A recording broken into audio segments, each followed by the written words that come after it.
Bienvenidos y bienvenidas a todos y todas quienes están presentes, pero particularmente quienes no pudieron estar y están viendo esto asincrónicamente.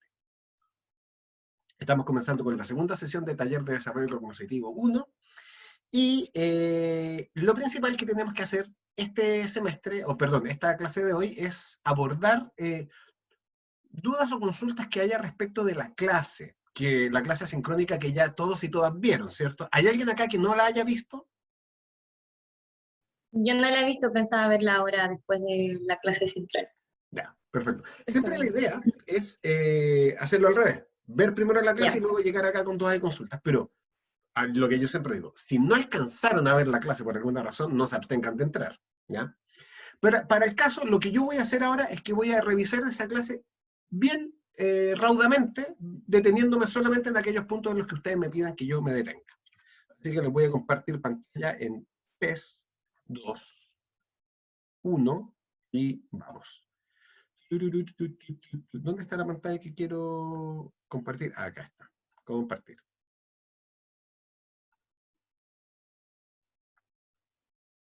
Segunda oportunidad.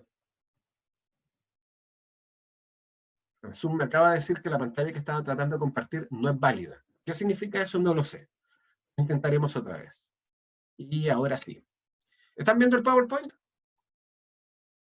Ya.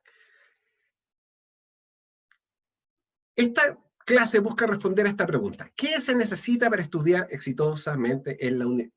No en la universidad, pero ¿qué se necesita para estudiar exitosamente? La respuesta no es única. La respuesta no es simple. ¿Ya? Pero sí. Se me había olvidado que esta clase tiene audio, así que vamos a cancelar el audio. Esperemos un poquito. La vamos a ver sin audio, así que la vamos a ver el PowerPoint. Ahí está. Como les decía, lo principal es poner atención a qué es lo que es la educación superior. ¿Ya? Y yo partí haciendo la clase, haciendo una distinción entre la educación secundaria y la educación superior. Para quienes no han visto la clase, ahí están básicamente las distinciones.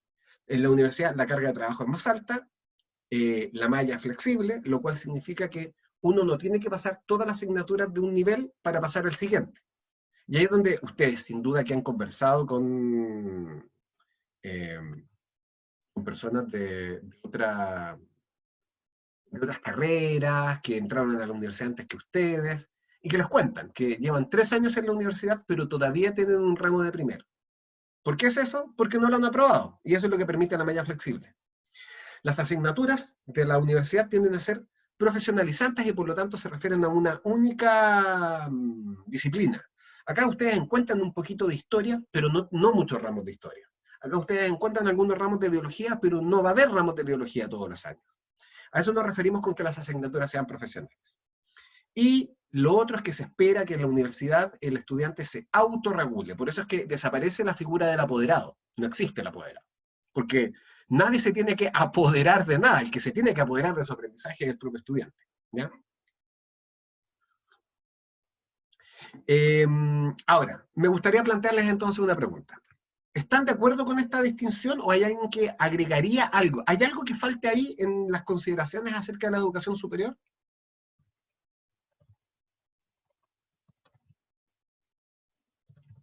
¿Hay algo que falte?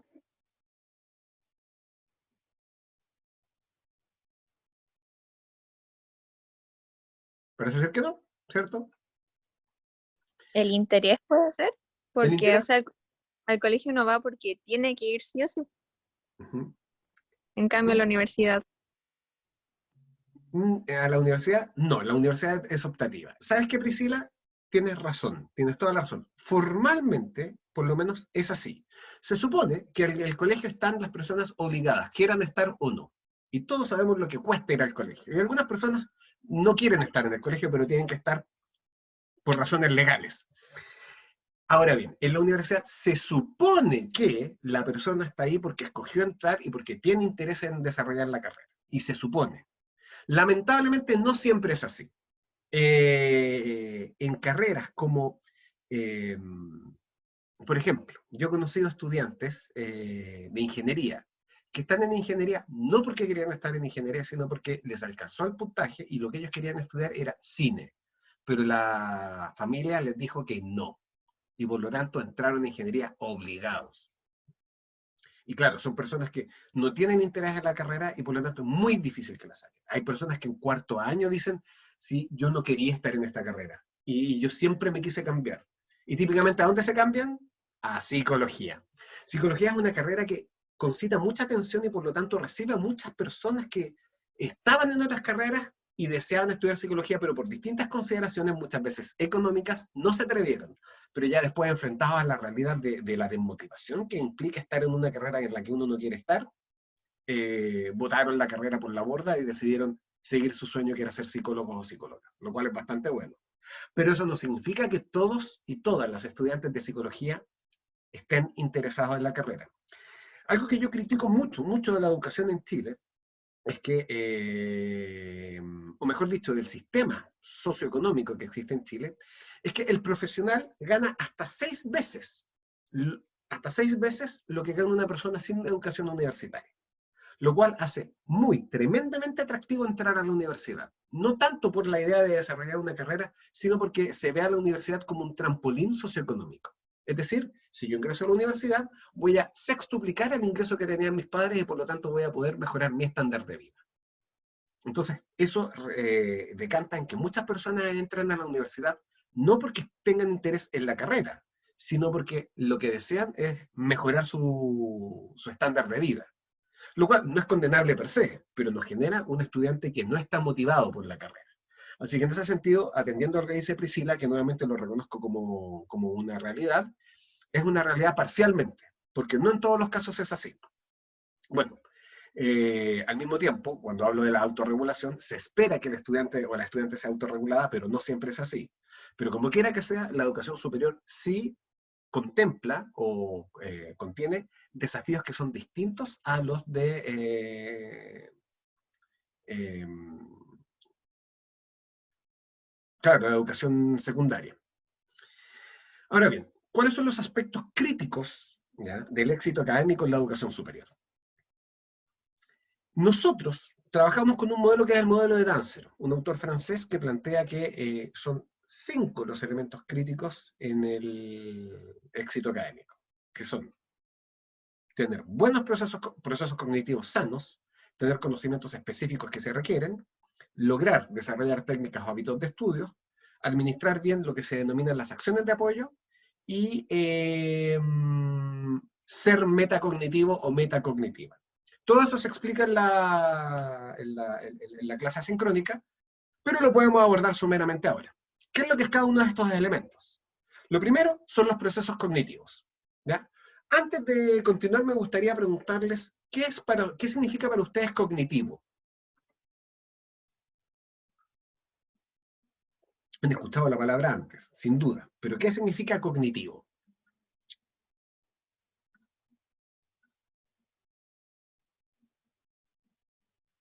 Ya, Matías dice procesamiento de información. Sí, va por ahí el cuento. ¿Alguien tiene otra definición? ¿Quiere aportar algún otro elemento? Porque acá inmediatamente nos surge una pregunta, ¿ya? Priscila dice conocimiento. También el conocimiento tiene que ver con lo cognitivo.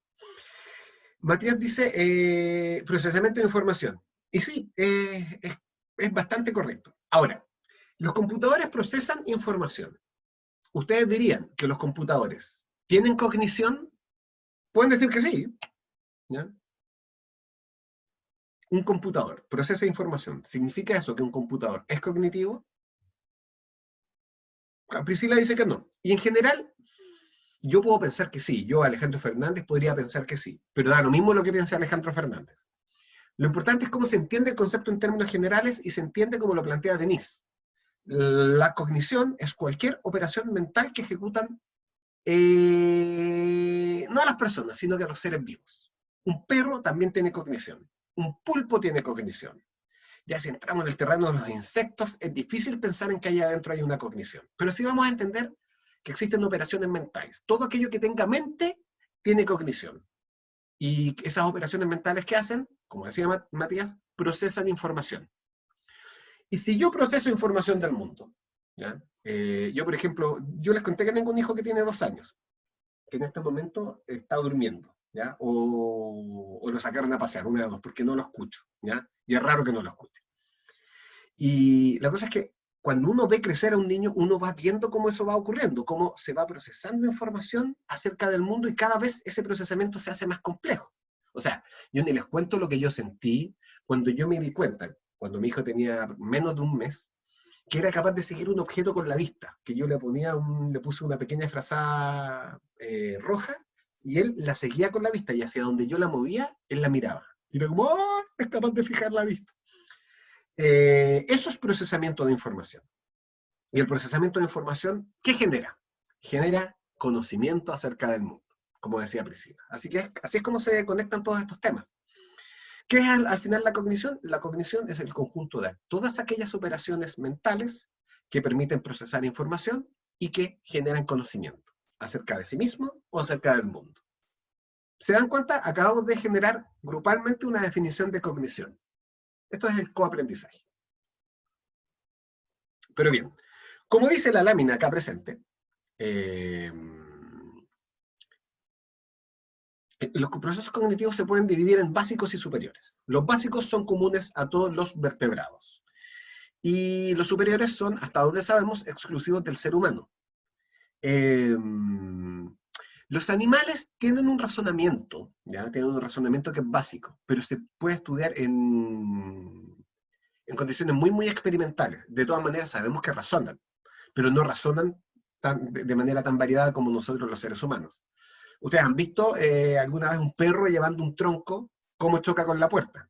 Y no es capaz de darse cuenta de que tiene que ladear el madero o el palo o la rama para poder pasar por la puerta. No es capaz de entenderlo. En ese sentido tiene un techo de razonamiento muy, muy básico. No obstante, son capaces los perros y muchos animales de resolver problemas visoespaciales que tienen que ver con la navegación, con el movimiento. Se ha descubierto en las ratas, por ejemplo, los ratones, conocen sus casas mejores que ustedes. Ustedes pueden tener ratones durante meses sin darse cuenta. Y los ratones son expertos en resolver laberintos, ¿ya? Y como les decía, transitar por una casa o por conjuntos de casas más rápido que los seres humanos que la habitan. Hay una escena que es magistral en Ratatouille, en donde ustedes ven a Remy, el protagonista, transitando por un edificio en París. No sé si lo han visto, pero como les decía, es magistral, porque ese es uno, yo diría que es una de las postales de esa película, y que refleja muy bien más o menos cómo es la vida de las ratas. Bueno, más allá de que las ratas en general, hasta donde sé, no hablan consigo mismos a través de un avatar mental que crean que es un chef famoso. Pero en términos generales, los animales sí razonan, solo que de manera muy, muy limitada. Y el lenguaje, como ustedes saben, es casi exclusivo del ser humano, ¿ya? Y es cierto, como dice Priscila, ¿ya? Por eso los ratones de la Cenicienta nunca los pilló el gato, porque eran capaces de razonar visoespacialmente. El lenguaje, como les decía, es muy particular, muy propio del ser humano, hasta donde sabemos, ¿ya? Sí se han logrado algunas experiencias de enseñarle lengua de señas a otros primates, a otros simios, porque nosotros los seres humanos somos simios. Me da risa cuando de repente hablamos se insulta a las personas que tienen conductas que son socialmente punibles como simios, porque nosotros también lo somos simios. Y se le ha enseñado a otros simios, principalmente gorilas y chimpancés, a usar lenguajes de señas. Y el más famoso de todos, creo que era una gorila que se llamaba Coco, con K. La pueden googlear. Que llegó a manejar más de 200 símbolos, señas con las manos, que le permitían comunicarse, solicitar alimento, expresar estados internos, comunicar sus sentimientos a las personas con las cuales cohabitaba, lo cual a mí me parece así, explosión mental. Pero siempre había un límite y nunca hubo fonación. Y el lenguaje en términos generales no se desarrolla espontáneamente entre los animales. Si bien se han observado algunos pormenores, algunos detalles, algunas poblaciones de monos, si no me equivoco los monos aulladores, se ha descubierto que son capaces, ellos muchas veces lo que hacen es que ponen un vigía. Y cuando el vigía ve una alarma, una amenaza, avisa al resto de la tribu, al resto de la manada. ¿Y cómo avisa? Gritando, aullando. Cuando la amenaza proviene del cielo, por ejemplo, un ave depredadora, el aullido del vigía es elevado. Y cuando la amenaza proviene de la tierra, digamos, por ejemplo, una serpiente, el aullido es más bien grave. Lo cual es una señal. Si es que la tribu escucha un aullido grave, saben que se tienen que subir a los árboles. Y si escuchan un aullido agudo, saben que se tienen que esconder debajo de los arbustos. Y eso, al parecer, no está determinado genéticamente, sino que depende de cada población de estos monitos, lo cual también lo pueden investigar. Entonces, si se dan cuenta, hay algunos brotes de lenguaje como nosotros lo conocemos en poblaciones animales, pero hasta donde sabemos, el lenguaje en el planeta Tierra es exclusivo de los seres humanos. Y particularmente tiene que ver con que nosotros los seres humanos estamos diseñados, estamos formados en el fondo para hablar. De hecho, lo que se sabe es que nosotros tenemos un aparato fonatorio que ha sido construido por la selección natural para generar señales que compartimos con el resto de la tribu. Estamos en ese sentido programados para hablar. Y el mejor ejemplo de ello es que ustedes no tienen que enseñarle a un niño a hablar. Basta con que ustedes hablen frente a los niños y los niños van a aprender a hablar. Obviamente, si nosotros les dirigimos la palabra, va a ser más fácil y fluido el proceso de aprender a hablar. Y nunca, que yo sepa, se ha hecho un experimento tan cruel como mantener a un niño ignorado en el lenguaje dentro de una familia. Al final, en general, lo que nosotros aprendemos a hacer de pequeños se logra en familia. Y esa es la distinción, procesos básicos superiores y procesos cognitivos básicos y procesos cognitivos superiores. Todos los tenemos, pero los podemos desarrollar de distinta manera. Pensemos, por ejemplo, en lo que es justamente el lenguaje. El lenguaje es el mejor ejemplo. No todos desarrollamos la habilidad de usar el lenguaje de la misma manera. Y dependiendo de nuestra habilidad de usarlo, se van a dar ciertas oportunidades. Por ejemplo, vamos a escoger cierto futuro, cierta carrera. Personas que tienen menos interés en el uso del lenguaje no van a escoger carreras que estén cargadas de él. Así que eso es lo primero, lo fundamental. Tener bien engrasados, bien pulidos y bien funcionales los procesos cognitivos. En segundo lugar, tenemos lo que Dancero denomina conocimientos específicos del tópico, ¿ya? Ahora, ¿a qué nos referimos con el tópico? ¿Cuál es el tópico? ¿Ya? El tópico, qué bien, Marcelo, que hayas podido entrar. Bienvenido. Te estábamos esperando un poco. Sí, no te preocupes, Marcelo. Cuando se trata de problemas con el computador, yo los conozco perfectamente. El computador que yo tengo acá, por ejemplo, si yo lo suspendo, si yo lo pongo a hibernar y luego lo despierto, no tiene Wi-Fi. Es como que la tarjeta de red se murió, se botó a huelga. Así que necesariamente tengo que apagarlo y volverlo a encender. Y a veces el proceso es lento. Entonces, varias veces ha pasado que yo tengo que hacer la clase, se me olvidó que tengo que hacer la clase en 5 minutos más, y ahí tengo que estar 7 minutos esperando a que se inicie el computador. Es lento para iniciarse, pero después corre bien. Así que entiendo perfectamente los problemas para entrar. Así que esto es como, de repente pienso que es como esos sueños en los que uno camina lento, entonces yo me imagino, chuta, estoy subiendo la escalera para entrar a clases y camino lento, y es como que todo era chicle en las zapatillas. Así sucede, ¿ya? Así que, ¿en qué estábamos? En los conocimientos específicos del tópico. ¿Cuál es el tópico? Y esta pregunta se la hago a ustedes que vieron la clase. Cuando hablo del tópico, ¿a qué me refiero con el tópico? ¿Cuál es el tópico?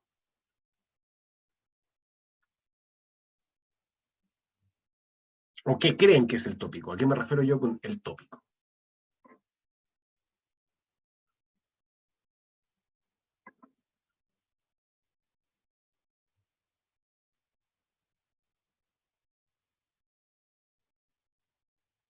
Les voy a plantear otra pregunta. Cuando hablo de la verdad de la milanesa, ¿cuál es la milanesa?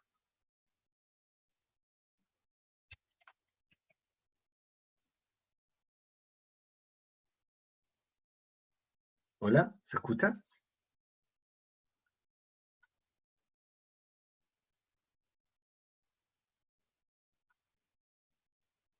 Ya, sí se escucha. Pero repito la pregunta. Cuando yo digo la verdad de la milanesa, ¿cuál es la milanesa? ¿Alguien escucha? Estaban torturando a alguien, parece. ¿Han escuchado? Realmente no es importante qué es la milanesa. Lo importante sí es, ¿han escuchado antes la expresión? Porque de repente yo asumo que las expresiones las maneja todo el mundo y mentira, no todo el mundo maneja las expresiones que maneja uno. Si no me equivoco, es un refrán, ¿o no? Que sale del hecho de, bueno, la, ¿cómo lo explico? Las variantes que tiene, que a lo largo al menos de lo que es Latinoamérica, a la milanesa, en los diferentes puntos de Latinoamérica se le conoce como distinta manera. Sí. Al menos así porque por ejemplo en Argentina es carne apanada, acá en Chile es pollo apanado relleno con queso y jamón, creo, si no me equivoco. No, esa es la escalopa Kaiser. Bueno, a mí cuando era chico me decían que eso se llamaba milanesa, bueno. Claro, lo La que pasa cosa es que es sí, es un tipo de milanesa, pero en términos generales, una milanesa es una escalopa. Y cuando hablamos de la verdad de la milanesa, no nos estamos refiriendo a la escalopa. La verdad de la milanesa es esencialmente la verdad cruda y pura del tema que estamos conversando. Eso es la verdad de la milanesa. ¿Ya? O como cuando alguien dice, está pensando en la inmortalidad del cangrejo. No están pensando en un cangrejo en particular, es un dicho. En este caso, el conocimiento específico del tópico es aquello de lo que se está hablando, ¿ya? Es decir, la cosa en sí, como dice Luz. Eso es el conocimiento específico del tópico. ¿Cuál es el tópico? De lo que estemos hablando. Entonces, por ejemplo, imaginemos que nosotros hablamos acerca de Nietzsche. ¿Han leído alguna vez a Nietzsche? sí, Ya, Felipe sí. ¿Alguien más ha leído a Nietzsche? Tienen que leer a Nietzsche. Yo creo que existen ciertos capítulos obligados de la cultura mundial. En música hay muchos, o por ejemplo en artes culinarias hay otros, es decir, si tú vienes a Chile tienes que comer empanada. Y yo creo que especialmente estudiantes universitarios tienen que leer a Nietzsche, ¿ya? Cuando Matías dice yo solo un libro, o sea, el solo hecho de que hayan leído un libro es más que suficiente. ¿puedo hacer una intervención Por cortita? supuesto. Es que, según un amigo mío que es psicólogo, me recomendó este libro, bueno, no se alcanza a ver, es de No, Nietzsche. si se alcanza a ver, acércalo, acércalo. Es que tengo el fondo. Sí, y parece que el fondo, Sí, en la que cámara acá está, considera el libro como parte del ahí fondo. está. ¿Cómo habla Zaratustra para la carrera? Me dijo que era bueno para al menos psicología, según lo que había entendido de sus compañeros en algún momento. Sí, Sí, así, eso, así por habla si. Zaratustra. Es un libro que habla acerca de la voluntad como uno de las fuerzas fundamentales de construcción del ser humano. Así que sí, es relevante. No es un libro que van a ver en ninguna asignatura, pero todo sirve, ¿ya? Y como dice Marcelo, ese es el libro 101 de Nietzsche. Para los que no lo sepan, 101 es el típico código con el que se conocen los ramos introductorios en las universidades gringas. 101 se refiere, por lo tanto, a lo básico de. El asunto es que si nosotros hablamos de Nietzsche, ¿ya? Para entender a Nietzsche, ¿qué hay que saber antes? ¿Qué creen que hay que saber? El contexto de producción de sus libros. Ya, contexto de producción de sus libros. ¿Cuándo escribió? ¿Ya? ¿Cuándo escribió Nietzsche? Más o menos en ¿Quién qué es? época. Si no me temo equivocar, en épocas un poco después de Guerra Fría empezaron sus libros más famosos, entre comillas. No, mucho antes, mucho antes. Nietzsche Mucho antes, escribió mala en el mía. siglo XIX. 19, Sí, 1800, oh, mala mía. sí. Si no me equivoco, murió en 1899, así como justo en los albores del siglo XX. De hecho, si googlean una foto de Nietzsche, van a cachar inmediatamente más o menos en qué época escribió. Porque tiene un bigote y un peinado y una chaqueta que es como típica. El asunto es que, ya, eso es lo que hay que saber. ¿Cuándo escribió? ¿Qué más hay que saber para leer a Nietzsche? ¿Quién es? ¿Ya? ¿Quién es? Que era un filósofo, no era un matemático, ¿ya? Etcétera. Hay muchas otras cosas que saber. Si nosotros hablamos, por ejemplo, de potencial de acción, ¿ya? ¿Han visto potencial de acción en la carrera?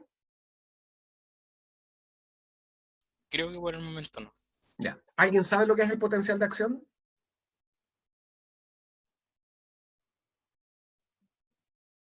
Les gusta harto el chat a ustedes, como que prefieren responder por chat antes que por el micrófono.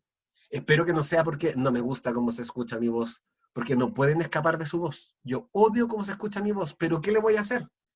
Y por otro lado, son muy pocas las voces que son desagradables. La mayoría de las veces la voz de uno es como es y a la gente le gusta. Así que si no les gusta su voz, pues lo lamento. Bienvenidos y bienvenidas al mundo. Ya. Y como dice Benja, sí, el potencial de acción está relacionado con las neuronas. ¿Ya? Sí.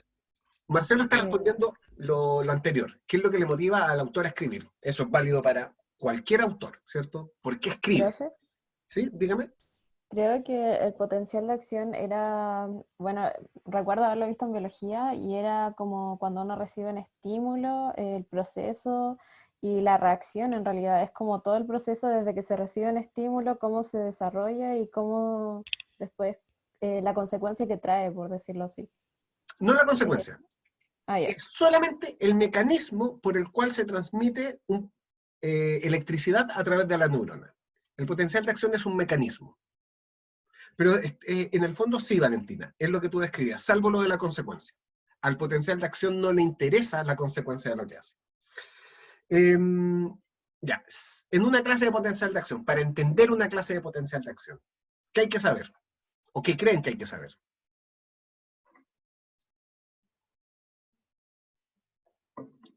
¿Qué lo produce? ¿Qué produce el potencial de acción? ¿Ya? ¿O a qué afecta? ¿Ya? ¿Qué más?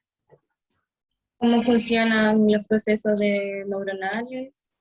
O Sí, como dice Isadora, procesos neuronales. Catalina va mucho, vuelve mucho antes. ¿Qué son las neuronas? Matías dice, hay que saber sobre las neuronas, sobre las células, ¿cierto? Todo eso, es decir, saber estructura celular, saber cómo operan las neuronas, saber también algo de teoría eléctrica. Por ejemplo, el potencial de acción va de los menos 30 milivoltios a los más 70 milivoltios. ¿Qué es un voltio? ¿Ya?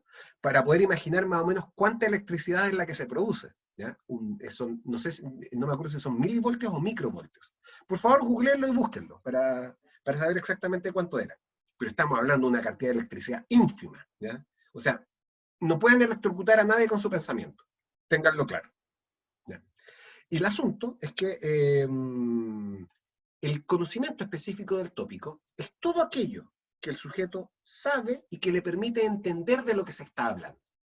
Todos hemos llegado alguna vez a una conversación o hemos prendido la tele en mitad de una noticia sin tener idea de lo que se está hablando y cuesta enchufarse a veces. Pero una vez que uno se enchufa, ¡paf! Como que se abren un montón de conexiones con todos los temas que uno debe saber. Por ejemplo, entender noticias de economía requiere saber de economía. Y saber de economía también implica conocimiento matemático. ¿Ya? Lo que le pasó a Marcelo, ¿cierto? Marcelo entró a clase y ya estábamos hablando de algo y tuvo que activar conocimientos rápidamente. Y vamos a entender que conocimiento, como dice la diapositiva, es todo aquello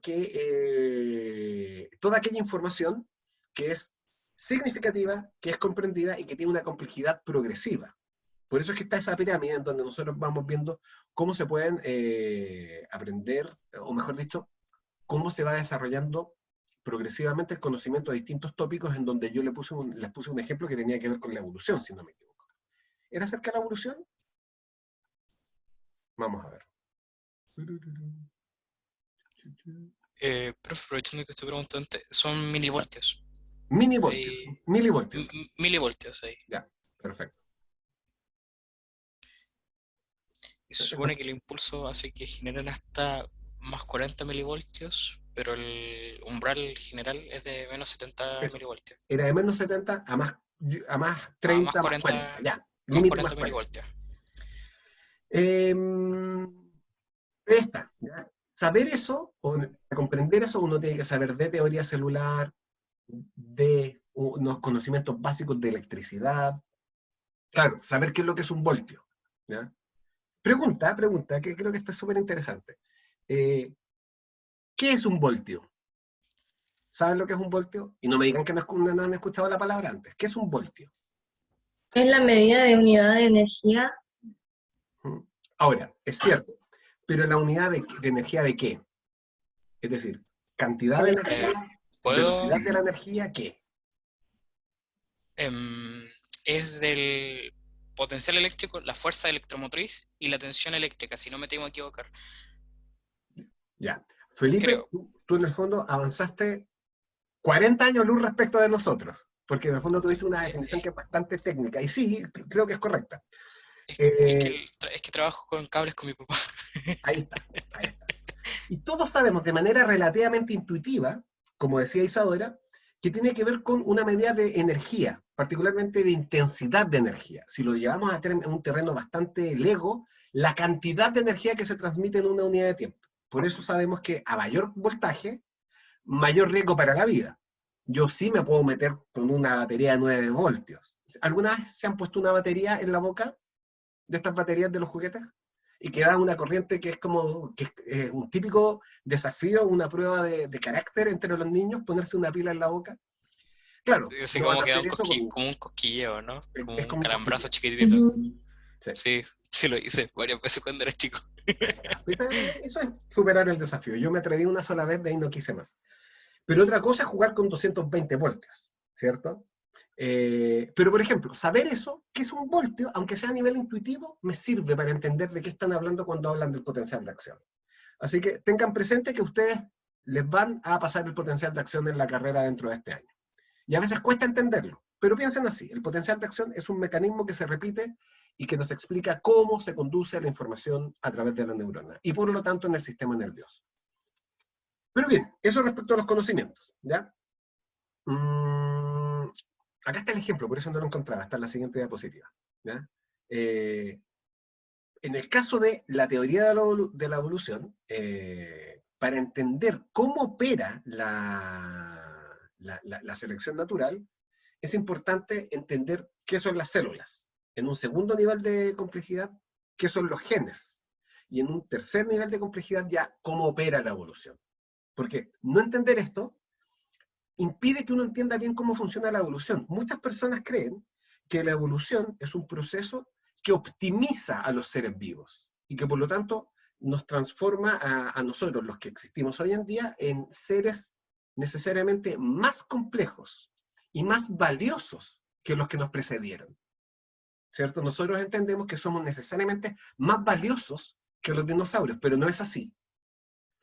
Entrar en esto sería entrar en todo un debate acerca de la evolución, que no viene al caso en este momento, a pesar de que a mí me encantaría. Pero lo que voy con esto es que el conocimiento tiene niveles de complejidad. Ahora, ese es el segundo elemento. El tercero son las técnicas de estudio, ¿ya?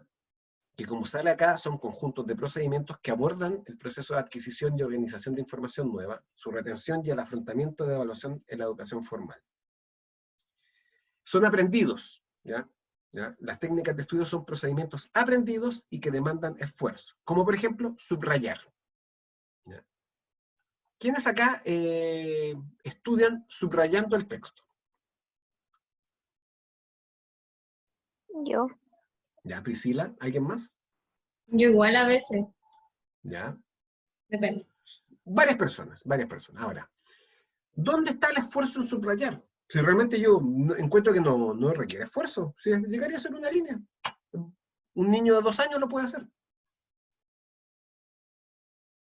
¿Dónde está el esfuerzo? Porque perfectamente me podrían decir, Alejandro, te equivocas. Las técnicas de estudio no necesariamente demandan esfuerzo, y la mejor prueba de ello es que subrayar no demanda esfuerzo.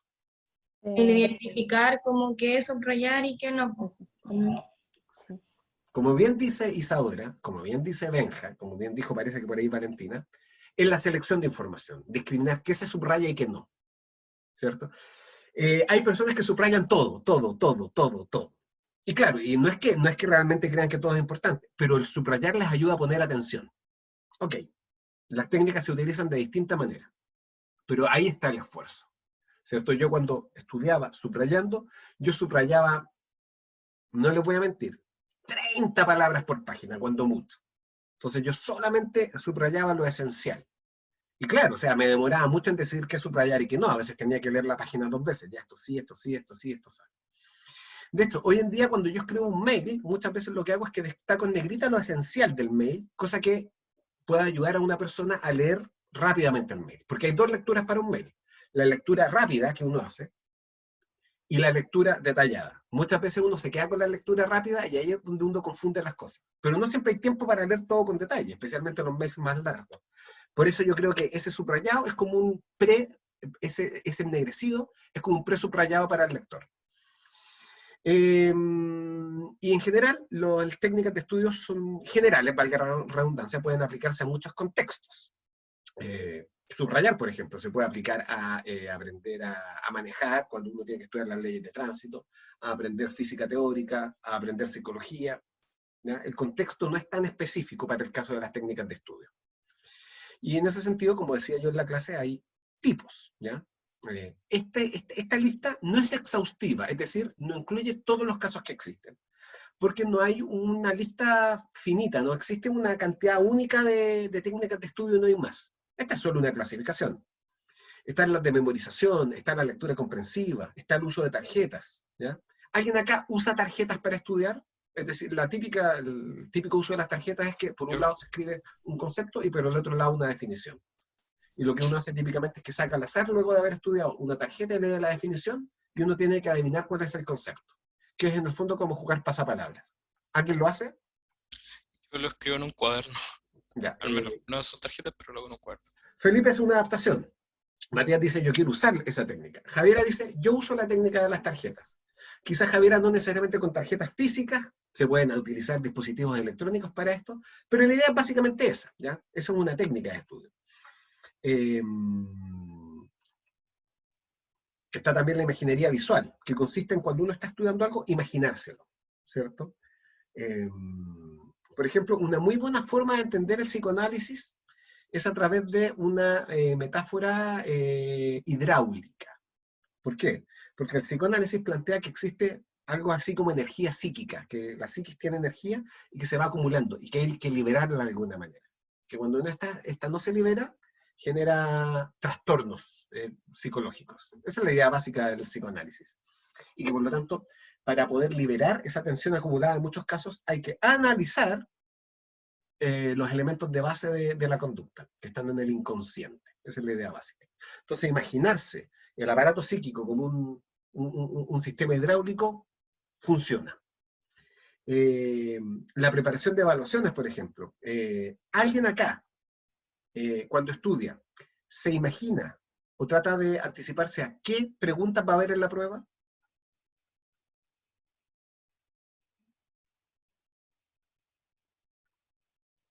Ya. Priscila dice sí, Matías dice yo. Por ejemplo, típico estudio en grupo. Y de repente alguien dice, fijo que preguntan esto en la prueba. ¿Qué cosa? Ta. Eso es preparar la evaluación, ¿cierto? Imaginarse cómo va a ser la evaluación y prepararme para ello. Y hay personas que son tan específicas para eso, que si el profesor dice, chicos y chicas, no voy a tener tiempo para corregir 80 pruebas, así que vamos a hacer prueba de alternativas. Y uno siempre ve 40 estudiantes que ponen cara de, no, ¿por qué? No, es lo peor que me ha pasado en la vida. Ahí se nota que lo que están haciendo, o que lo que hicieron fue preparar muy específicamente la prueba como si fuera de desarrollo. Están las analogías también, y hay un sinfín de técnicas que se pueden aplicar. No sé si alguien acá conoce alguna otra técnica que no esté incluida dentro de este listado que presentamos nosotros. Yo no sé si es una técnica de estudio, pero como que yo trato de explicarle a otra persona lo que estoy estudiando. Así como, no sé, a mi mamá le explico la materia y así. Sí, es una técnica de estudio, absolutamente sí. Yo igual hago lo mismo. Muy bien, Luz. Y yo siempre... Y a mí igual me gustaba como conversar antes de una prueba, pero no así como estudiar a 1000 por hora, sino que como dialogar con la materia. Como ¿Dialogar con la materia o con otra persona acerca de con la otra materia? persona de la materia, eso. Perfecto. Sí es una técnica de estudio. Muchas veces a mí me ha pasado en pruebas orales que yo hago una pregunta y él o la estudiante se maneja entero o entera para responder y se da 40 vueltas y utiliza frases generales que no vienen al caso y al final, después de 5 minutos de luchar, no respondió la pregunta. Entonces me dice, pucha, profe, si yo lo sé, si yo sé que lo sé, pero no lo puedo explicar. y mi respuesta siempre es la misma. Si no lo puede explicar, entonces no lo sabe. Porque una cosa es tener una noción de un tópico, pero entender algo realmente es poder explicarlo. Quizás no de la mejor manera, pero poder explicarlo. Entonces hay que poder ponerlo en palabras. Hay cosas que son inefables, que no se pueden describir a través del lenguaje, pero se entiende que lo que se evalúa en una prueba oral, sí. Entonces, ese dialogar con otro, el explicar la materia, me ayuda a acercarme a esa comprensión. Así que sí, definitivamente es una técnica de estudio explicarle a otra persona. Y yo siempre digo, nosotros tenemos un debate con Paula al respecto, que no es una buena técnica explicarle al perro. ¿Por qué? Porque el perro no le puede decir a uno si se entiende o no. ¿Ya? Explicarle al perro es como practicar frente al espejo. ¿Ya? Uno necesita una audiencia, uno necesita un otro que ponga en análisis, ponga bajo la lupa lo que uno está diciendo. Por eso, por ejemplo, Francisca dice, yo hablo sola. Es también técnica de estudio, pero sería mucho mejor planteárselo a otra persona que me diga, no, ¿sabéis qué? No se entiende. No, ¿sabéis qué? No es eso. ¿Ya? Teniendo en cuenta que la otra persona debe ser de confianza, porque si la otra persona no entiende nada y es de las personas que cree que sí entiende, capaz que sí sea comprensible lo que ustedes dijeron, pero la otra persona no lo entendió. ¿Ya? Marcelo dice, yo intento poner en mi vida lo máximo que pueda la materia. ¿Ya? Es decir, yo trato de aplicar la materia a mi vida. Y en psicología eso es facilísimo. Vieron, a propósito de que yo les hablaba la semana pasada que un psicólogo debe ser amante del buen cine, o del cine, en términos generales también hay mal cine que sirve para aprender. ¿Vieron una serie que está en Netflix que se llama Merlí? Serie catalana acerca de un profesor de filosofía que llega a revolucionar. ¡Qué buena serie! Me encanta. ¡Qué buena serie! Buena. Buenísima. Yo me estoy viendo la segunda. Ah, qué importante lo que dijo Felipe, porque algo que tenemos que proscribir en taller de desarrollo cognitivo son los spoilers. Y por lo tanto, mucho cuidado cuando hablemos de cine porque le podemos arruinar una serie a alguien. Así que yo ya vi las 3 temporadas y muchos acá que la vieron ya saben en qué termina. Lo importante sí es a qué me refiero con esto, ¿cierto? Yo creo que esa serie lo mejor que hace es que demuestra cómo la filosofía no es un discurseo vacío que le sirve solamente a los grandes académicos, sino que la filosofía realmente orienta el quehacer del ser humano y define muchos aspectos críticos de la vida. Y no, Marcelo, lamentablemente no somos peripatéticos. La palabra peripatético viene del griego y la inventó o se la aplicaron a Sócrates, que Sócrates no daba la clase en una sala de clases, sino que se juntaba en un lugar público con sus estudiantes y caminaba. Y caminaba y los alumnos lo seguían y iban conversando con él. Se detenían en algún punto, bajo la sombra de un árbol, seguían discutiendo y luego se seguían moviendo. Esos son los peripatéticos, y lamentablemente la pandemia nos forzó a estar lo más alejados posibles de lo peripatético. Lamentable, pero me encantaría que nos pudiéramos llamar peripatéticos. ¿Ya? Los peripatéticos virtuales. Exacto, somos ciberpatéticos, lo cual suena patético. Y la cosa es que se podría hacer eso con la psicología fácilmente. Entonces, cuando Marcelo dice, yo aplico lo que aprendo a mi vida, es ideal. O sea, especialmente en psicología, es facilísimo. Lo importante es que hay que hacerlo. Eso también es una técnica de estudio, que es la generación de ejemplos personales. Lo que aprendo, lo aplico a mí. Hipotéticamente, pero lo aplico a mí. ¿Ya? Así que en ese sentido, esas son las técnicas de estudio. Recuerden, sí, siempre que me pueden ir deteniendo cuando tengan que hacer alguna pregunta. Si mi idea es repasar la clase para ir estimulando la aparición de dudas que hayan quedado por ahí un poquito en el barbecho. Luego pasamos a las acciones de apoyo. ¿Ya? ¿Y qué son las acciones de apoyo? Son todas aquellas acciones que sin ser cognitivas propiamente tal, son secundarias para el estudio, pero apoyan, como dice su nombre, el objetivo. Y están las acciones personales, que son de motivación, de afecto, o aquellas sociales. Cuando yo, por ejemplo, hablé de la atribución causal, ¿se entendió lo que era? Ya no recuerdo siquiera si es que lo mencioné explícitamente en el PowerPoint.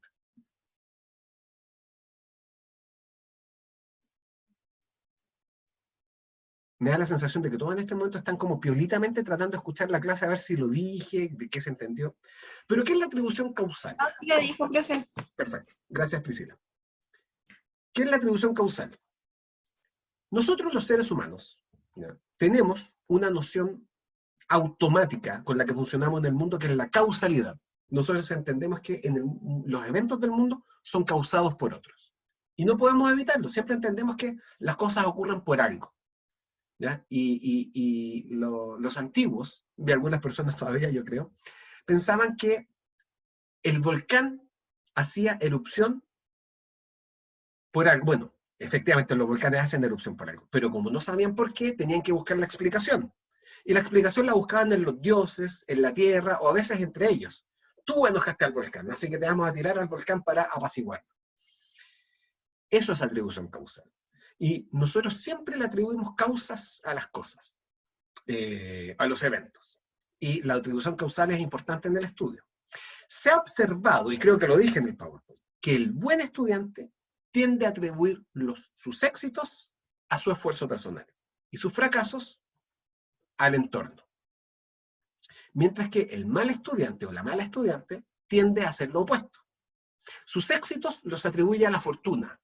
Justo estudié lo que preguntaron, fue suerte. Y los malos resultados, a sí mismo. Entonces, desde esa perspectiva, el estudio siempre va a ser algo tremendamente, más que demandante, tremendamente árido, hostil. El estudio siempre va a ser una tarea que va a demandar un esfuerzo enorme, que va a ser cansadora. En ese sentido, tampoco los estoy invitando, o las estoy invitando a que ustedes se deshagan de las atribuciones de sus malas notas. Hay que asumir las malas notas también como parte de lo que uno hace. Pero lo importante es cómo nos explicamos nosotros si nos va bien o si nos va mal. Hacer una buena atribución causal es importante, y eso tiene que ver un poquito con la cognición, pero no es estudio propiamente tal, tiene que ver con cómo nos explicamos nuestro estudio, ¿ya? En el fondo, tiene que ver también con las motivaciones intrínsecas o extrínsecas. Como decía Matías, la motivación extrínseca es externa al individuo. Básicamente, en esta caricatura del caballo tirando un carro, la zanahoria que tiene colgada desde un palito que sale de su espalda. Es decir, él siempre va a estar viendo la zanahoria al frente, siempre la va a intentar alcanzar, nunca va a poder, y en esa caminata va a jalar el carro, ¿ya? A eso nos referimos con la zanahoria. Esa es la motivación extrínseca, hacer algo por algo que es externo a mí, por dinero, por notas, etc. Y la motivación intrínseca es tomarle el gusto a las cosas. Es decir, la gente va al gimnasio por motivaciones extrínsecas, para bajar de peso, para tonificar. Por motivación intrínseca, porque les gusta la actividad física. El body combat, por ejemplo, es muy motivante en ese sentido, las artes marciales también. Pero claro, si alguien entra a artes marciales, también puede ser por una motivación extrínseca. Quiero aprender a defenderme. No me gusta mucho esto de los golpes, pero parece que es lo que tengo que hacer. Lo ideal es que un estudiante tenga motivación intrínseca, pero las motivaciones extrínsecas también son importantes. Por eso es que ahí aparece como opción de apoyo la motivación intrínseca. Siempre va a ser más agradable estudiar si uno está motivado intrínsecamente por ello. El autorrefuerzo básicamente es una medida bastante conductista, que es darse una recompensa por estudiar. Y muchos de nosotros utilizamos recompensas muy específicas. ¿Qué utilizan ustedes como recompensa después de terminar una sección o una tarde de estudio? Ver un capítulo de la serie. Por ejemplo, Priscila dice ver un capítulo de una serie. Fundamental, ¿ya? Matías dice hacer música. ¿Qué cosa, Marcelo? ¿Se escucha, no? Que estoy con el celular. Hacer música. Perfecto. Es que había escuchado ahora música. Hacer música. Ya, qué bien. ¿Qué es componer? ¿En qué haces música tú? ¿Instrumento? ¿Computador? Ahora no estoy tocando nada porque en el sur no tengo ningún instrumento, pero estoy intentando samplear música, que es tomar otra canción y recontextualizarla en otro ambiente. Y poniéndole letra encima. Ya, perfecto. Así, ya, perfecto. Daft Punk, ese tipo de música. Pero siguiendo el tema, era básicamente que si estudio todo el día, me dejo 2 horas a mí al final del día para dedicarme a hacer la música que yo quiero, pues no lo Exacto. hago si es que no estudié. Exacto. Y uno lo puede hacer sin culpa. Y una pregunta, Marcelo, cuando dices en el sur somos nosotros, Valparaíso. No, yo estoy en el sur. Ah, perfecto. Ya, perfecto. Sí, ¿En qué no, parte estás ustedes tú? son el norte. Ya. Todo lo que está arriba mío es el norte. Yo estoy ¿Y en tú dónde Chiloé. estás, Marcelo? Chiloé. Ajá, ya, al sur. Pues Realmente al sur. sí. Otras personas dicen, por ejemplo, comer algo rico. Absolutamente. Benja dice acostarme. Es decir, no hay nada mejor que acostarse con la conciencia tranquila. Felipe Ramírez, videojuegos. O aprender a cocinar platillos nuevos. Un gran placer cocinar. Jugar Play, videojuegos. O sea, el videojuego es tremendo reforzador. Yo, ex adicto a los videojuegos, lo reconozco absolutamente.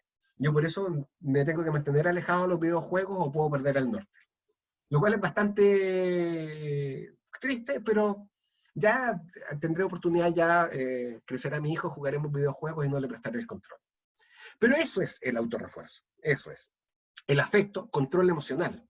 Por ejemplo, y es el ejemplo que yo siempre pongo, pelear con la pareja y tener la mente amargada por la pelea con la pareja y no poder dejar de pensar en eso, ¿ya? Y estar esperando ese WhatsApp, esa llamada que no llega, que no llega, que no llega, y tengo que estudiar. ¿Ya? Priscila dice, no sé si contará, pero yo tengo una agenda donde anoto lo que hago y cuando termino algo es como una satisfacción subrayarlo como terminado. Sí, sí es autorrefuerzo, porque tú misma lo dijiste, es una satisfacción. Cualquiera desde fuera podría decir, ay, pero ¿qué tiene de gratificante hacer un subrayado? Tiene que ver con el valor que uno le da, ¿ya? Porque en el fondo decir tarea cumplida, espectacular. A mí me pasa, por ejemplo, que a nadie le gusta pagar cuentas, pero yo trato de pagar las cuentas lo antes posible. Y una vez que me doy cuenta que no le debo plata a nadie, siento satisfacción, ¿ya? Entonces, como les decía, esto del autorrefuerzo tiene que ver con el control emocional, darle un valor emocional a las cosas. Y el control emocional a mí me permite alejar ciertas emociones, como les decía, esta pelea con la pareja, ¿ya? Este amargor que uno siente, ¿ya? Eso es importante en la universidad, absolutamente. En el fondo es poder despejar la mente. La autoestima, ¿a qué se refiere la autoestima? A creerse el cuento de ser buen estudiante universitario, ¿ya? El estudiante con buena autoestima académica, por ejemplo, siente que los profesores le hablan a él o a ella. En cambio, el estudiante que tiene una baja autoestima académica siente que el profesor es alguien lejano que nunca le va a poner atención. Y es importante ir alimentando la autoestima. O sea, desde el momento en que ustedes entraron a la universidad, ya son personas que han superado un filtro enorme. Entonces, ya, y el gran problema es cuando uno se compara con quienes tiene a la vista. Entonces, chuta, de todas las notas que entregaron hoy día, la mía fue la más baja. Segunda prueba, nuevamente fui la nota más baja. Tercera prueba, la nota más baja nuevamente. Entonces, hacer esa comparación, claro que me halla la autoestima de uno. Y por eso es súper importante en ese sentido creerse el cuento. Independientemente de cómo a ustedes les vaya, tienen que hacer esfuerzos para que les vaya mejor. Y es sabido entre los profesores, el caso de los estudiantes, que en primero y segundo año no les va tan bien, por distintos motivos, pero florecen en tercero, cuarto año, quinto. Quizás tiene que ver con la pertinencia a los ramos para lo que ellos querían. Hay muchas personas que lo que les interesan son los ramos más profesionalizantes, y asignaturas como estadística, teoría de la comunicación, taller de desarrollo personal, no es a lo que vinieron. Entonces, en ese sentido, no se amilanen si obtienen malos resultados.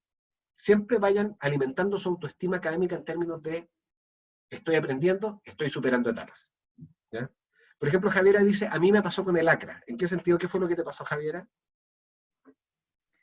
Que sentí que tenía como puntaje muy bajo en comparación a personas que tenían 100%. Ahí está. Mire, yo siempre creo que las comparaciones son necesarias, pero no podemos guiarnos solamente en base a las comparaciones. Lo mejor, y esto es un adagio que suena cliché, pero es verdad, el mejor competidor es uno mismo, o la mejor competidora es una misma. Tienen que competir contra ustedes mismas, contra ustedes mismos. De ahí se compite con el resto, ¿ya? Así que, por lo tanto, y no olviden que el ACRA y el VAPAE son cuestionarios de autorreporte. Por lo tanto, no nos dicen cómo son ustedes, sino que nos dicen cómo ustedes dicen que son, que es muy distinto. Una cosa es una fotografía y una cosa es un autorretrato.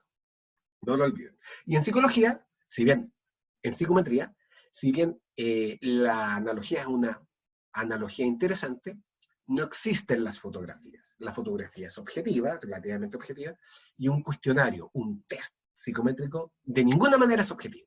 Así que hasta ahí llega la comparación. Bueno, la responsabilidad, está de más hablar de ella, y las habilidades sociales.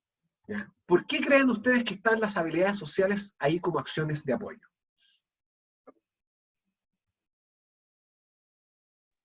Porque si tú tienes una habilidad social, la puedes ocupar para estudiar, ya sea para comunicar tu mensaje o para pedir ayuda. Interesante, justamente, especialmente lo último que dijiste, Marcelo, pedir ayuda. Es decir, yo he visto muchos alumnos hundiéndose en las arenas movedizas de la autosuficiencia. Y no entiendo, y no cacho, y no sé cuáles son las fotocopias, y estoy perdido, y tengo tanto que estudiar. Hoy día se puede poco, ¿ya? Por el contexto de la pandemia, pero tener un grupo de estudio es súper relevante, súper relevante. El grupo de estudio, los compañeros, el tener amigos, le indican a uno cuándo se cambió la fecha de la prueba, a qué se refería realmente el profesor, poder preguntarle a alguien de qué será toda la clase cuando uno no pudo asistir. Todo eso me ayuda a mí a conectarme con el estudio. Y hay momentos en los que uno tiene que pedir ayuda. Por ejemplo, trabajo en grupo. Cada uno hace su parte y a mí me tocó una parte y yo pensé que lo entendía y no lo entiendo. Entonces, hay un meme que a mí me gusta mucho en donde sale Chris Pratt, en donde dice algo así como, no entiendo qué es lo que está pasando y a estas alturas tengo demasiado miedo de preguntar. No les puede pasar eso. Ojalá nunca les pase, ¿ya? Si no entienden lo que tenían que hacer en su parte del trabajo, ahí es donde está la habilidad social. Ya, voy a tener que agachar el moño, reconocer ineficiencia.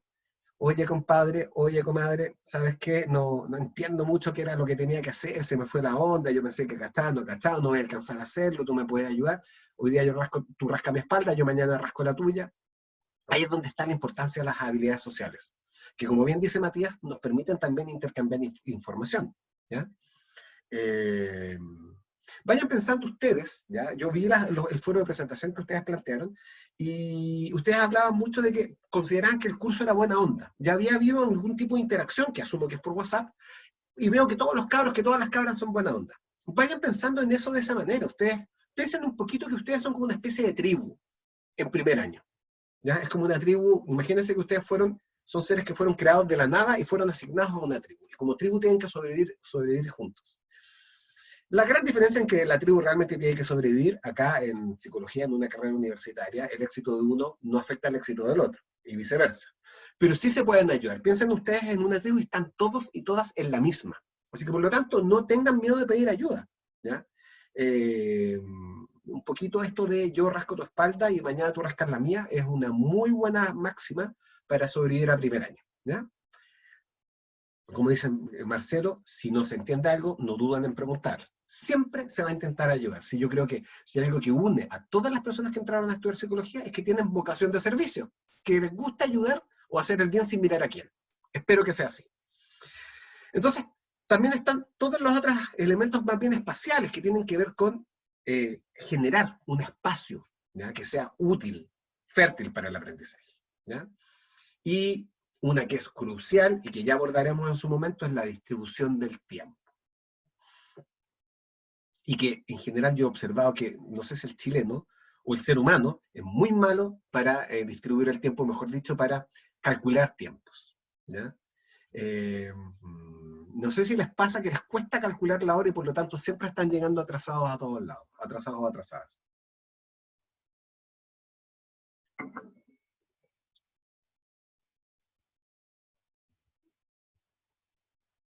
Hablando de eso, por esa misma razón me hice como una lista de a cierta hora ya voy a tomar desayuno, después voy a cierta hora leer, a cierta hora voy a hacer algo, descansar, para poder estar más organizada y poder cumplir con todo lo que quiero hacer en el día. Exacto, exacto. Es un muy buen ejercicio, especialmente cuando ustedes ingresan a este templo del saber en donde lo que se exige es autorregulación. Los horarios están apenas definidos por las clases, el resto depende absolutamente de ustedes. Así que, por lo tanto, es importante ordenarse. Para algunas personas quizás es demasiado rígido esto de planificar hasta el tiempo que uno tiene para tomar once, pero para otras no, siempre va a ser muy útil, ¿cierto? programarlo como recordatorios en el celular. Hoy día no tenemos ni siquiera que mirar la agenda. Es la agenda la que nos avisa a nosotros. Así que, por lo tanto, es un desafío, pero se puede. Pero tengan en mente que al ser humano le cuesta calcular el tiempo y al chileno más que a cualquiera. Bueno, no sé si más que a cualquiera, no, los chilenos no somos los más impuntuales que existen, pero somos impuntuales. Y el problema especialmente es que es imposible ser puntual con el resto si uno no es puntual con uno mismo. Así que ese también es un tema que hay que trabajar. Y todas esas son las acciones de apoyo.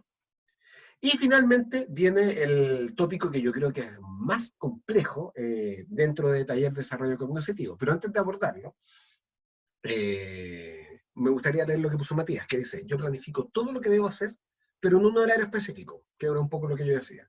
Pero sí cuáles son más importantes y las que puedo delegar, que es una priorización de importancia de actividades. Hoy día tengo que hacer esto, esto y esto otro. Y entre otras cosas tengo que sacar a pasear al perro. Pero no voy a alcanzar hoy día a sacar al perro media hora. No, y no sirve de nada que lo saque 2 minutos. Le voy a pedir a mi hermana que saque al perro. Ya, y le voy a ofrecer algo a cambio que va a ser a lavar los platos todo un mes. No sé. Ahí ustedes ven qué es lo que pueden ofrecer. Pero es importante en ese sentido, si no se planifica todo, con lujo de detalles, hacer una priorización de actividades. Y como les decía, ahora llegamos a, yo creo que es lo más desafiante dentro de taller de desarrollo cognitivo, que es la metacognición, ¿ya? Y yo lo planteé en el PowerPoint, en la clase de diapositivas, pero no sé si se entendió. Así que me gustaría preguntarles, ¿qué entendieron ustedes por metacognición? Ahí dice conciencia y control. ¿Pero qué? ¿Qué es la metacognición? ¿Conciencia y control de qué?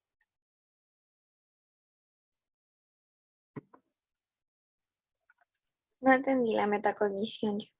Bueno que lo digas, porque cuesta mucho. Y a mí con Pablo nosotros siempre conversamos de esto. Y nosotros ya respiramos el concepto. Nosotros hicimos nuestra tesis de pregrado juntos. Cuando nosotros estudiamos, no existía esto del seminario de grado, sino que en quinto año uno egresaba, uno hacía 5 años de psicología, y una vez que uno terminaba esos ramos, uno hacía la práctica y la tesis aparte. Entonces, la carrera podía durar 6, 7 años, que era mucho. Por eso es que después llegamos a la fórmula que tenemos hoy en día, en donde en 5 años se saca el título y el grado. Pero en esa época nosotros teníamos que hacer una tesis de grado, que es un trabajo de investigación autogestionado. Y nosotros hicimos la tesis juntos en metacognición. Entonces, nosotros respiramos el concepto, y por lo tanto nos cuesta entender que es un concepto complicado, ¿ya? Así que no te da milanes, Priscila, es difícil de entender, ¿ya? ¿Qué me podrían decir ustedes de la metacognición?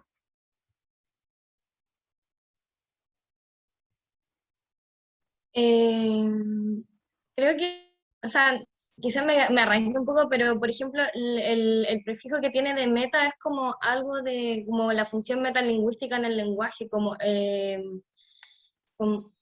o no sé, yo estudiaba teatro y se hablaba mucho de la metateatralidad, como el teatro hablando del teatro, como algo que se refiere a sí mismo.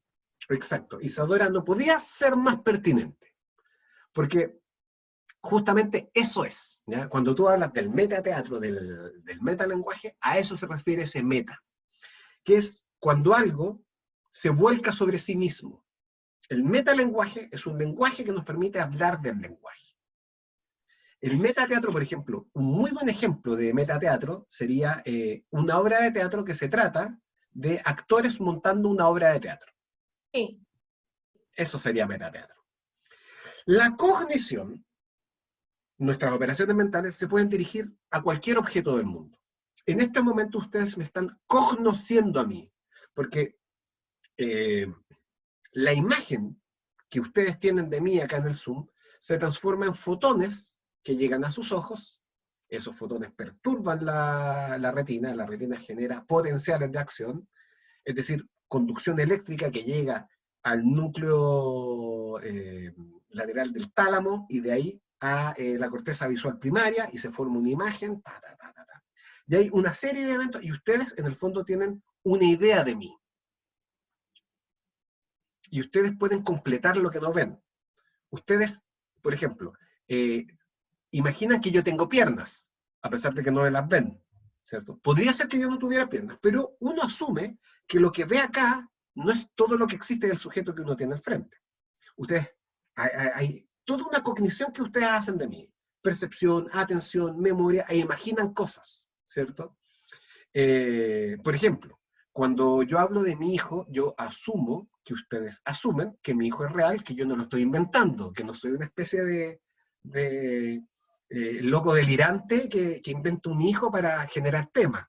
O sea, no les quepa la menor duda que hay gente que hace eso. Por suerte, son un porcentaje minúsculo de la población. Pero ese tipo de asunciones que ustedes hacen son cognición. El asunto es que ustedes hacen cognición de su computador, de su celular, de las letras que tienen al frente, de la luz que tienen al lado, de la diapositiva, de la silla. Y hay un ejemplo que yo siempre pongo, ¿ya? ¿Qué es esto?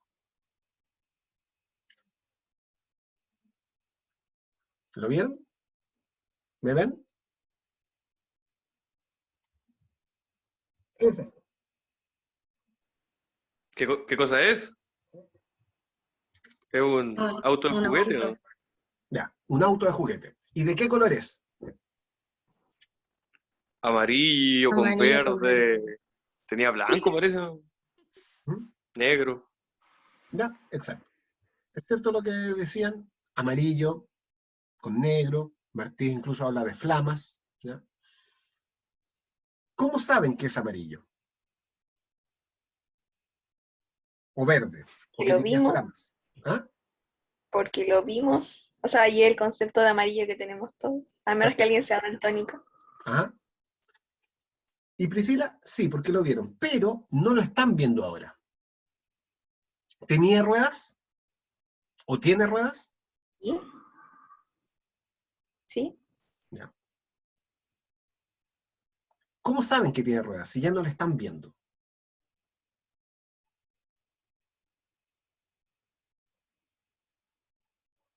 Porque ese autito, ustedes lo reconstruyeron en su mente. El autito reside en este momento en su mente. Y ustedes incluso lo podrían dibujar. Entonces, como bien dice Matías, ustedes retuvieron la idea del autito. Esa idea es una cognición. Ustedes pueden volcar sus aparatos sensores sobre el mundo y eso les generan ideas acerca del mundo, cogniciones. Pero la mente humana puede tomar como objeto la mente misma. Es decir, la mente se vuelca sobre sí misma. Yo, a través de mi mente, entiendo mi mente, aprehendo mi mente. La primera pregunta que hay que hacer, ¿ustedes tienen mente?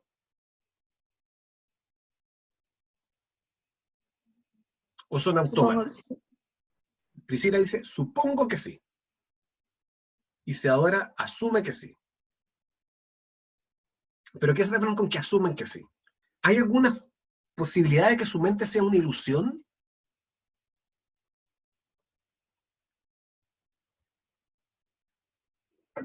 Siempre se habla mucho de Descartes, como un filósofo importante dentro del desarrollo de la ciencia, del conocimiento mundial.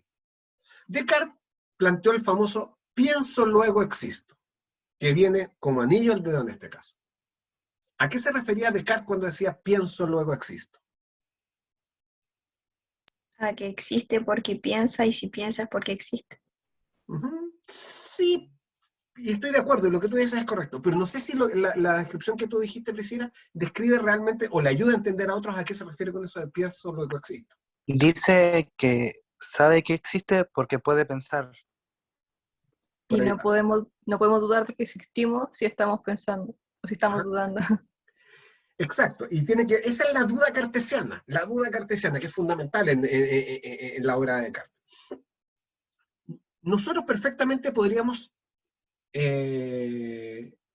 vivir en una realidad que es una ilusión. De hecho, el hinduismo plantea eso, que la vida que nosotros vemos, el mundo que nosotros vemos, es una ilusión provocada por nuestros sentidos, una ilusión llamada Maya. Y que tenemos que escapar de esa ilusión. Descartes no sabía de hinduismo, pero él sí planteaba que la realidad que nosotros tocamos, que nos es tangible, puede ser una ilusión. Piensen en Matrix. No sé si vieron Matrix o no, pero casi todo el mundo conoce la premisa, que es que todas las personas que vivimos en esta realidad estaríamos viviendo una realidad virtual sin saber que estamos realmente durmiendo en el mundo real. Y no tenemos cómo despertar a menos que nos despierten. Entonces podría ser que yo esté durmiendo y que la realidad que estoy viviendo no es real. Y peor aún, podría ser que yo, como Alejandro Fernández, no existo de verdad, sino que yo soy un sueño de Dios. Y todos formamos parte del mismo sueño. Y vamos a desaparecer en el momento en que Dios despierte. Terrible, terrible si lo pensamos así. Porque en el fondo lo único que queremos es darle somníferos a Dios para que siga durmiendo. Pero lo que decía Descartes es verdad. Podemos dudar de que el mundo sea real. Pero yo estoy dudando. Yo estoy dudando. Y yo dudo del mundo. Y yo dudo de mí mismo. Hay algo o alguien que duda. Y ese alguien soy yo. Y si soy un sueño de Dios, y por lo tanto mi duda proviene de la mente de Dios, entonces yo soy esa parte de la mente de Dios, esa parte del sueño de Dios. Esa soy yo. Eso es lo que planteaba Descartes. Esa es la duda. Y por eso él decía, si dudo, entonces eso significa que existo. Si pienso, entonces existo. Pienso, luego existo. Cogito, ergo sum. Y además está a decir que cogito viene del latín y proviene del griego. Cogno. Cogno, cogito. Es decir, conozco, proceso mentalmente, por lo tanto existo. Entonces, la mente se puede volcar sobre sí misma. Entonces, yo puedo hablar acerca de mi mente. Por eso es que cuando yo les pregunto, ¿ustedes tienen mente? Y me dicen, yo creo que sí. Necesitamos más convicción. No es yo creo que sí. Sí, yo tengo mente. Mi mente no es controlada por otros. Mi mente es mi mente. Y ahí estoy yo. Yo soy mi mente. El asunto es que ustedes a través de la cognición pueden operar sobre su mente. Pueden hacer distintas cosas. ¿Ya? Ustedes pueden responder preguntas acerca de su mente. Por eso yo les ponía este ejemplo. ¿Ya? Un niño de 5 años versus un niño de 8 años. Y ustedes pueden hacer esta prueba. Al niño de 5 años le hacen esta prueba. Te recitaré una lista de esos animales. Esperen un rato y quiero que me digan la mayor cantidad de animales que recuerdas. ¿Cuántos crees que vas a ser capaz de recordar? Y típicamente, esto es lo que resulta. Los niños de 5 años predicen que los van a recordar todos. Y se equivocan crasamente. Los niños de 8 años, en cambio, son más humildes en su predicción y al mismo tiempo más precisos en la predicción. Dicen que van a recordar 7 y recuerdan 6, 7. Por lo tanto, la brecha es menor. ¿Qué significa eso? Que el niño a los 8 años conoce mejor el funcionamiento de su mente. Ese es un ejemplo, ¿ya? Pero hay muchos otros ejemplos que podemos dar de metacognición. Por ejemplo, si yo les digo que nos vamos a juntar en una clase excepcional el día viernes a las 5. Ya ustedes dicen, ya, viernes a las 5 voy a ir a la clase excepcional, habrá que ir. Me conectaré. ¿Ustedes lo anotan o no lo anotan? Javiera dice que sí. Pongo una alarma. Rachel dice que pone una alarma. Priscila, ¿también? Ya. No, yo dije que no. Ya. Priscila dice que no. Ya. Entonces, ¿Puedo acordarme? perfecto. Javiera, Rachel, Matías, ¿ya? Ustedes dijeron que lo anotarían de alguna manera, pondrían un recordatorio. ¿Por qué? O mejor, antes de que ustedes respondan, Priscila, tú dices que no pones ningún recordatorio. ¿Por qué, Priscila? Porque de por sí siempre me acuerdo de las cosas que tengo que hacer, entonces eso de anotar en una agenda, por ejemplo, lo que tengo que hacer lo hago como para tener un orden, pero si tengo algo que hacer, y no sé, por ejemplo, en este caso la reunión del viernes, siento que me la recordaría, entonces no la anoto. Perfecto. Priscila sabe que lo va a recordar, o cree que lo va a recordar. Tiene un conocimiento de sí misma que le permite tomar una acción respecto al mundo, que es la decisión de no anotar, porque yo sé que me voy a acordar. Y ahora sí la pregunta para Javiera, Rachel, Matías, y todos los demás que dijeron que sí lo anotarían. ¿Por qué lo anotarían? Para empezar, yo a veces cuando anoto las cosas, después no tengo la necesidad de verlo, sino que me acuerdo porque lo anoté. Perfecto. Y otras veces como por si acaso, nomás. Javiera sabe que cuando anota algo, se le queda grabado en la mente, en la memoria. El resto, Rachel, Matías, ¿por qué lo anotan?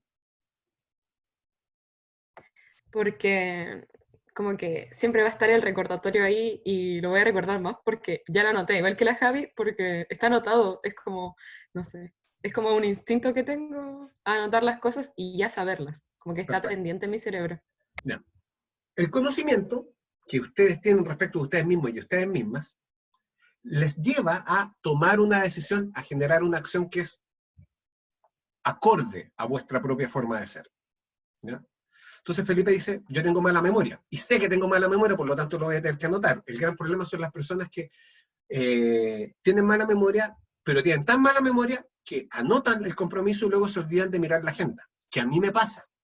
Yo, por eso no uso agendas en papel, porque no me sirve de nada, después se me olvida mirarla. Así que por lo tanto, recordatorio, recordatorio, recordatorio. Eso es lo que se denomina la memoria prospectiva. Recordar algo que hay que hacer en el futuro. En el fondo, el compromiso está en el pasado, pero el evento está en el futuro. Algunas personas como yo tenemos mala memoria prospectiva. ¿Qué te toca hacer hoy día? Ah, no sé, tengo que verlo. A ver, me toca hacer esto, esto, esto, otro. Ya, ok. Y vamos a abordar la metacognición con más detalle más adelante. Pero todo aquello que sea la mente conociéndose a sí misma, la mente revisándose a sí misma y la mente operando sobre sí misma, eso es metacognición. Hay cosas que están absolutamente, que son inalcanzables para nuestra mente. Ustedes no pueden imaginar un color que no han visto. Ustedes no pueden olvidar ciertas cosas. Ustedes no pueden olvidar el olor del huevo podrido. Ustedes tampoco pueden, por ejemplo, por mucho que se esfuercen, recordar de memoria un libro. Cuando hablo de la metacognición no refiero a que todo es posible. Los límites son gigantes. No es mucha el área de acción, pero existe. ¿Ya? Y a eso nos referimos con la metacognición. Ustedes pueden conocer muchas cosas respecto de su mente. ¿Ya? Por ejemplo, ¿ya? Voy a buscar a un voluntario. ¿Ya? Catalina Neumann, o Neumann. ¿Cómo se pronuncia? ¿Neumann o Neumann? ¿Está Catalina? Neumann, perfecto. Ya. Catalina Neumann. ¿Tú te sabes los nombres de los 12 meses del año? Perfecto. ¿Ustedes son testigos de que se demoró en responder cuánto? ¿Un segundo? ¿Te sabes los nombres de los 12 meses del año? Sí. Yo creo que yo no estaba ni terminando la pregunta y ella estaba respondiendo. Gabriela Papagayo, o Papagalo, ¿cómo se pronuncia? ¿Papagayo o Papagalo? ¿O de otra forma? Papagalo. Papagalo, ya. ¿Tú te sabes los nombres de los 12 apóstoles? No. Ya. Nadie se los sabe, nadie se los sabe. ¿Por qué hago esta pregunta? Porque Gabriela sabe que no sabe. Y por lo tanto, si yo le dijera a Gabriela, vamos a un concurso de televisión en donde te van a hacer preguntas acerca de los apóstoles, que Gabriela sería la primera en decirme, no, mira lo que voy a hacer yo ahí. En cambio, Catalina Neumann dice que sí sabe los nombres de los 12 meses del año. Y yo le creo, no te voy a hacer ninguna prueba. Pero el asunto es que, Catalina, tú tuviste que revisar si es que sabías los nombres de los 12 meses del año, ¿tuviste que recitarlos mentalmente para responderme?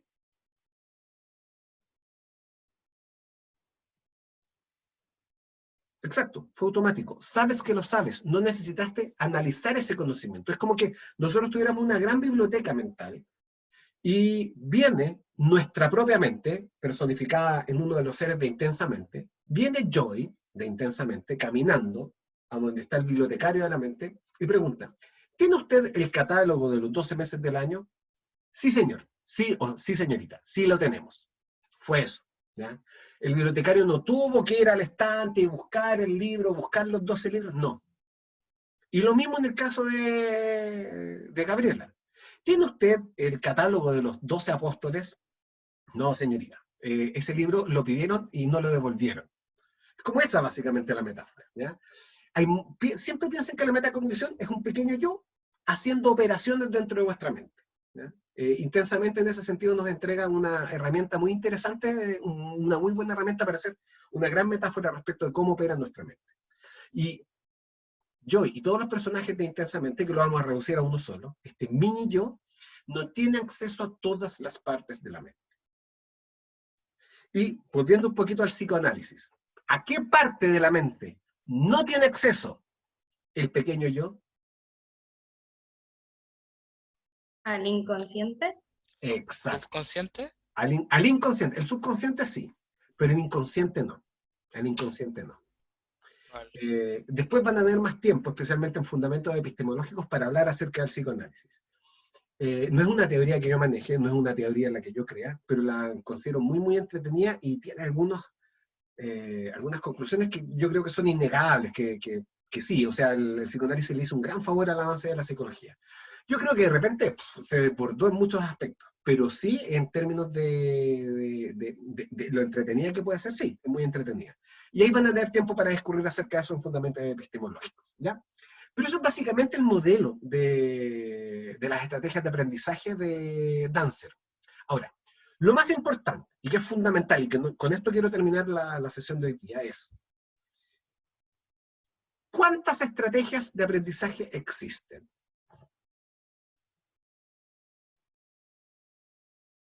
¿Infinitos? Bien, Felipe, infinitas. Y esto es fundamental. Porque cuando yo hablo, o con Paula hablamos de estrategias de aprendizaje, puede ser que se entienda que las estrategias de aprendizaje están catalogadas. Algunas personas pueden confundir las cosas y pensar que el modelo menciona estrategias de aprendizaje, que son 5. No. Cualquier estrategia de aprendizaje tiene esos 5 elementos, pero son infinitas, depende de cada uno. Y no existe una estrategia de aprendizaje que sirva para todo. Una estrategia de aprendizaje es como una estrategia militar. ¿Cómo lo vamos a hacer nosotros para tomar esa fortaleza que está en la punta de ese cerro? Bien, lo que vamos a hacer es que vamos a crear una táctica de distracción, vamos a meter un pelotón por detrás, vamos a disparar un par de cañonazos y mientras se defienden por allá, vamos a llegar en un globo aerostático, vamos a tirar ácido encima del techo. Esa es una estrategia para ese caso en particular. Y esa estrategia no va a servir de ninguna manera para tomar una base submarina en un planeta lejano. No, en donde hay que utilizar trajes que contengan tanques de oxígeno. Mientras el medio sea distinto, la estrategia va a tener también que cambiar. Todos ustedes tienen estrategias que han ido desarrollando de manera más o menos intuitiva a lo largo de su desarrollo académico. Quienes estén por primera vez en la universidad se van a ver sometidos a una demanda que es mucho mayor que la del colegio, pero que de ninguna manera es inabordable. Todo lo contrario. Lo importante es ser estratégico. Es decir, si mi objetivo es tomar esa fortaleza, tengo que utilizar los recursos que tengo de la mejor manera posible. Cuidando la vida de mis soldados, cuidando los pocos recursos que tengo, el poco tiempo que tengo. No tengo todo el tiempo del mundo para tomarme esa fortaleza. Y si tengo que estudiar para esta prueba, que es de esta materia, que tiene estas características, que tiene esta exigencia y tengo este tiempo, tengo que aprovechar mis recursos cognitivos, mis procesos cognitivos, mi conocimiento, mis acciones de apoyo, mis técnicas de estudio y mi metacognición de la mejor manera posible. Eso es una estrategia de aprendizaje. Para cada objetivo de aprendizaje va a haber una estrategia distinta. ¿Ok? Así que bien, me acaban de recordar algo que es crucial, que es la lista de asistencia. Debería haber compartido hace un rato ya la planilla. Lo voy a hacer entonces ahora bien rápidamente.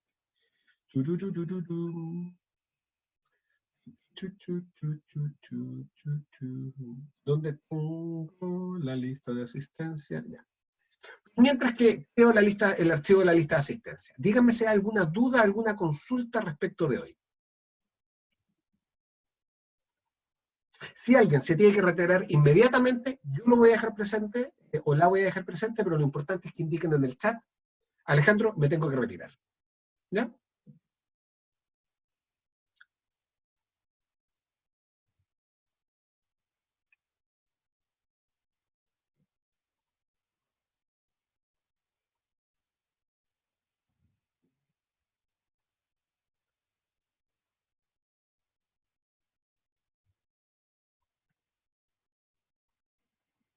Lista de asistencia, hoy día es 7 de abril.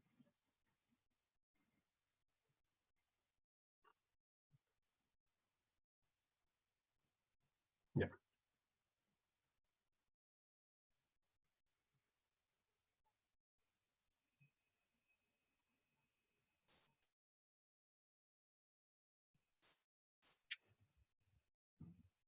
Y aquí está. Esta es la lista de asistencia. Entonces voy a poner, presentamos a Isadora, el resto se pone presente cada uno, cada una. Y hasta acá va a llegar la grabación, no tiene sentido grabar esta parte, ¿ya? Así que quienes están viendo esto asincrónicamente, hasta acá llegamos.